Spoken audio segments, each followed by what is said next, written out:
ಏನಂದ್ರೆ ಡಾಕ್ಟರ್ ಕೊಡ್ತಾ ಇರುವಂತಹ ಒಂದು ಟ್ರೀಟ್ಮೆಂಟ್ಗೆ ಈ ಬಾಡಿ ರೆಸ್ಪಾಂಡ್ ಆಗ್ತಾ ಇಲ್ಲ. ಇಲ್ಲ ಅವರಲ್ಲಿ ನೆಗೆಟಿವ್ ಎನರ್ಜಿ ವೈಬ್ರೇಷನ್ ಇರ್ಬೋದು, ಅಥವಾ ಅವರ ಸಬ್ ಕಾನ್ಶಿಯಸ್ ಮೈಂಡ್ ಆ ಟ್ರೀಟ್ಮೆಂಟ್ ಅನ್ನ ರಿಸೀವ್ ಮಾಡ್ಕೊಳ್ತಾ ಇಲ್ಲ. ಆ ಜ್ವರ ಬಂದು ನೆಕ್ಸ್ಟ್ ಹಾಗೆ ಅದು ಹೀಲ್ ಆದಾಗ ಬೆವರು ಬರುತ್ತಲ್ಲ, ಆ ಬೆವರು ಬಂದಾಗ ದೇಹದಲ್ಲಿರುವಂತಹ ಎಲ್ಲಾ ಕೆಟ್ಟ ಒಂದು ಅಂಶಗಳೇನಾಗುತ್ತೆ ಆ ಬೆವರಿನ ರೂಪದಲ್ಲಿ ಆಚೆ ಹೋಗುತ್ತೆ. ಇಲ್ಲಿ ಪ್ರಕೃತಿಯಲ್ಲಿ ಇರುವಂತಹ ಶಕ್ತಿಯನ್ನ ನಾವು ಕರೆಕ್ಟಾಗಿ ಬಳಸ್ಕೊಂತಾ ಇಲ್ಲ. ನಾವು ಎನರ್ಜಿ ಅಂತೂ ಇದ್ದೇ ಇದೆ, ಅದಕ್ಕೆ ದುಡ್ಡು ಕೊಡೋಂಗಿಲ್ಲ, ಕಾಸು ಕೊಡೋಂಗಿಲ್ಲ. ಒಂದ್ಸಲಿ ನಾವು ರೇಖಿ ವಿದ್ಯೆಯನ್ನು ಕಲಿತು ನಮ್ಮ ಹಸ್ತಗಳಿಗೆ ಆ ಎನರ್ಜಿಯನ್ನು ಕನೆಕ್ಟ್ ಮಾಡಿಕೊಂಡು ನಾವು ಬೇಕಾಗಿರೋಂಥ ಸಮಸ್ಯೆಗಳಿಗೆ, ಕಾಯಿಲೆಗಳಿಗೆ ಮಾಡಿದಾಗ ಅದು ರಿಸಲ್ಟ್ 100% ಬಂದೇ ಬರುತ್ತೆ.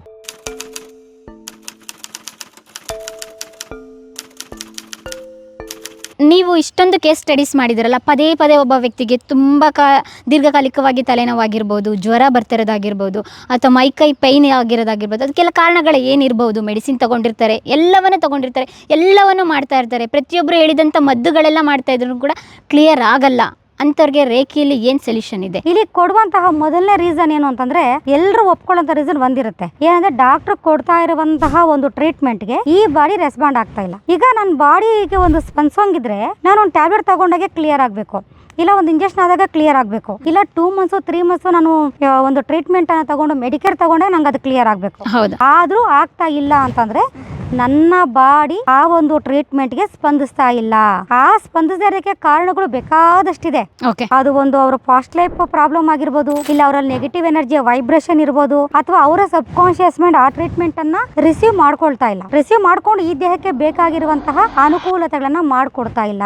ಯಾಕಂದ್ರೆ ನಮ್ಮ ದೇಹ ಯಾವ ತರ ಅಂದ್ರೆ, ಆ ದೇವರು ನಮ್ಮನ್ನ ಎಷ್ಟು ರೀತಿಯಲ್ಲಿ ನಮ್ಮ ದೇಹವನ್ನು ಅನುಕೂಲವಾಗಿ ಸೃಷ್ಟಿ ಮಾಡಿದಾನೆ ಅಂದ್ರೆ, ಕೆಲವಕ್ಕೆ ಬೇಕಾಗಿರುವಂತಹ ಒಂದು ಡಾಕ್ಟರ್ ಕೊಡುವಂತಹ ಟ್ರೀಟ್ಮೆಂಟ್ಗೆ ಸ್ಪಂದಿಸೋಕ್ಕೂ ಮುಂಚೆ ಈಗ ಕೆಲವು ಆಗುತ್ತೆ. ಏನು ಈಗ ಉದಾಹರಣೆ ನೋಡಿ, ಈಗ ನಾವು ಬಿದ್ದೋಗ್ತೀವಿ, ಗಾಯ ಆಗುತ್ತೆ, ಯಾವುದೇ ಡಾಕ್ಟರ್ ಸಪೋರ್ಟ್ ಇಲ್ಲ, ತನಗೆ ತಾನೇ ಅದು ಹೀಲ್ ಆಗುತ್ತೆ. ಈಗ ನಮ್ಗೆ ನೆಗಡಿ ಬರುತ್ತೆ. ನೆಗಡಿ ಏನಕ್ಕೆ ಬರುತ್ತೆ? ನಮ್ಮ ಶ್ವಾಸಕೋಶವನ್ನ, ನಮ್ಮ ಗಂಟ್ಲನ್ನ ಅದೆಲ್ಲ ಕ್ಲಿಯರ್ ಮಾಡ್ಕೊಳ್ಳಕ್ಕೆ ಅಂತ ನಮ್ಗೆ ನೆಗಡಿ ಬರುತ್ತೆ. ಈ ತರ ಹಲವಾರು ಏನಾಗುತ್ತೆ ಅಂದ್ರೆ, ಡಾಕ್ಟರ್ ನಮ್ಮನ್ನ ಮುಟ್ಟಕ್ ಮುಂಚೆ ಅಥವಾ ಡಾಕ್ಟರ್ ಟ್ರೀಟ್ಮೆಂಟ್ ಮಾಡಕ್ ಮುಂಚೆನೆ ನಮ್ಮ ದೇಹವೇ ರೆಸ್ಪಾಂಡ್ ಆಗಿ ನಮ್ಮ ದೇಹವೇ ಬೇಕಾದಷ್ಟು ಒಂದು ಕ್ರಿಯೆಗಳನ್ನ ಅದೇ ಮಾಡುತ್ತೆ.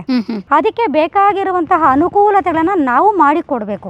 ಇಮ್ಯುನಿಟಿ ಪವರ್ ಏನೇನ ಕರೀತಾರಲ್ಲ, ಅಂದ್ರೆ ನಮ್ಮ ದೇಹದ ರೋಗ ನಿರೋಧಕ ಶಕ್ತಿ ಇವೆಲ್ಲ ಕರೀತಾರಲ್ವಾ, ಆ ಶಕ್ತಿನೇ ಆಲ್ಮೋಸ್ಟ್ ಎಲ್ಲಾ ಕಾಯಿಲೆಗಳನ್ನ ಕ್ಲಿಯರ್ ಮಾಡ್ಕೊಡುತ್ತೆ. ಆದ್ರೆ ನಾವು ಅಲ್ಲಿವರೆಗೂ ನಾವು ಬಿಡ್ತಾ ಇಲ್ಲ. ಇಲ್ಲ ಬೇಸಿಕ್ ಅಲ್ಲಿ ನಾನು ಹೇಳ್ತಾರೆ, ದೊಡ್ಡ ದೊಡ್ಡ ಕಾಯಿಲೆಗಳ ಬಗ್ಗೆ ಹೇಳ್ತಿಲ್ಲ, ಬೇಸಿಕ್ ಅಲ್ಲಿ ನಾನು ಹೇಳ್ತಾ ಇರೋದು. ಈಗ ನಮ್ಗೊಂದು ನೆಗಡಿ ಬರುತ್ತೆ, ನೆಗಡಿ ಕ್ಲಿಯರ್ ಆಗಕ್ಕೆ ನಮ್ಗೊಂದು 5 days ಆದ್ರೂ ಟೈಮ್ ಬೇಕು. ಏನೋ ಅದು ಕ್ಲೀನ್ ಆಗಿ ನೆಗಡಿ ಆಗಿ ಮೂಗಲೆಲ್ಲ ಸೋರಿ ಅದು ನಮ್ಮ ಶ್ವಾಸಕೋಶವನ್ನ ಎಲ್ಲವನ್ನ ಕ್ಲೆನ್ಸ್ ಮಾಡಿ ಎಲ್ಲ ಮಾಡ್ಬೇಕಂದ್ರೆ ಸ್ವಲ್ಪ ಟೈಮ್ ಬೇಕು. ನಾವು ಕೊಡ್ತಾ ಇದೀವಾ? ಖಂಡಿತ ಇಲ್ಲ. ನಾವು ಬಂದ ತಕ್ಷಣ ನಾವು ಫಸ್ಟ್ ಹಾಸ್ಪಿಟಲ್ಗೆ ಹೋಗಿ ಅದಕ್ಕೆ ಏನು ಬೇಕೋ ನಾವು ಮಾಡ್ಕೊಂಡ್ಬಿಡ್ತೀವಿ. ಈಗ ಲೂಸ್ ಮೋಷನ್ಸ್ ಆಗುತ್ತೆ. ಲೂಸ್ ಮೋಷನ್ ಏನಕ್ಕಾಗುತ್ತೆ? ಹೊಟ್ಟೆ ಇರುವಂಥ ಗಲೀಜು ಅದೆಲ್ಲ ಹೊರಗಡೆ ಹೋಗ್ಲಿ ಅಂತ ಲೂಸ್ ಮೋಷನ್ ಆಗುತ್ತೆ. ಅದನ್ನ ಫುಲ್ ಲೂಸ್ ಮೋಷನ್ ಆಗೋವರೆಗೂ ನಾವು ಬಿಡ್ತಾ ಇದೀವಾ?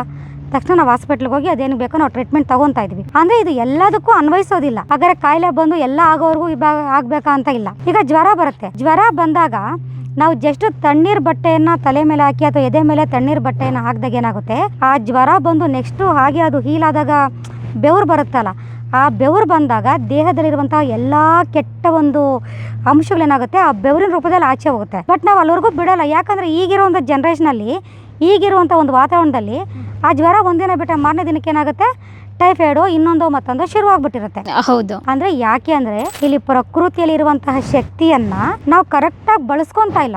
ನಾವು ಎಲ್ಲ ಈಗ ಮಗು ಗರ್ಭದಲ್ಲಿ ಇರೋವಾಗ್ಲಿಂದಾನೇ ಮೆಡಿಸಿನ್ಗೆ ಅಡಿಕ್ಟ್ ಆಗ್ತಾ ಇದೆ. ಯಾವಾಗ ಮೆಡಿಸಿನ್ಗೆ ಅಡಿಕ್ಟ್ ಆಗುತ್ತೋ ಮಗು ಹುಟ್ಟಿದ ಮೇಲೂ ಅದೇ ವಾತಾವರಣದಲ್ಲಿ ಮಗು ಬೆಳೆಯುತ್ತೆ. ಇಲ್ಲಿ ನಾವು ಪ್ರಪಂಚದಲ್ಲಿ ಭೂಮಿ ಮೇಲೆ ಯಾವುದೇ ಮೂಲೆಯಲ್ಲಿರಲಿ ಪ್ರಕೃತಿ ಅಂತೂ ಇದ್ದೇ ಇದೆ, ಎನರ್ಜಿ ಅಂತೂ ಇದ್ದೇ ಇದೆ. ಅದಕ್ಕೆ ದುಡ್ಡು ಕೊಡೋಂಗಿಲ್ಲ, ಕಾಸು ಕೊಡೋಂಗಿಲ್ಲ.